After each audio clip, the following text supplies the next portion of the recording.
When the Lord saw her, his heart overflowed with compassion. "Don't cry," he said.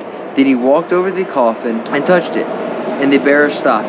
"Young man," he said. "Will you guys stop? I'm trying to read about Jesus. Rude out there." He walked over to the coffin and touched it, and the bearer stopped the young man and said, "I tell you, get up."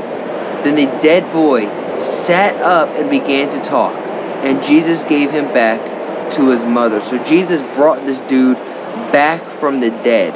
That's actually kind of crazy, because I thought the only time that we saw like reverse healing technique at that level was when he did it to himself, kind of like when Gojo did it when he got stabbed in the head. But this is saying that he did it on somebody else. This is some crazy level reverse curse technique. Great fear swept the crowd, and they praised God, saying, "A mighty prophet has risen among us, and God has visited his people today."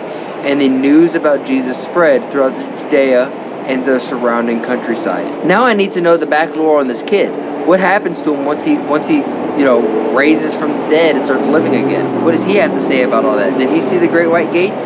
Like, that would have been a good conversation, a good way for Jesus to prove that God's even more real. Of like, hey, when you're up there, you and God talked about this, right? Yeah, because he told me. Jesus and John the Baptist. The disciples of John the Baptist told John about everything Jesus was doing. So John called for 2 of his disciples and sent them to the Lord to ask him, "Are you the Messiah that we've been expecting, or should we keep looking for someone else?" John's 2 disciples found Jesus and said, then he told John's disciples, "Go back to John and tell him, haven't you seen and heard? The blind can see, the lame can walk, and those with leprosy are cured. The deaf can hear, and the dead are now rising to life. And the good news is being preached to the poor." He added, "God bless those who do not fall away because of me." After John's disciples left, Jesus began talking about him to the crowds. "What kind of man did you go into the wilderness and see? Was he a weak reed, swayed by every breath of the wind? Or were you expecting to see a man dressed in expensive clothes? No, people who wear beautiful clothes and live in luxury are found in palaces. Where you are looking for is a prophet. Yes, he is more than a prophet. John, the man to whom the scriptures refer, they say, 'Look, I am sending my messenger ahead of you.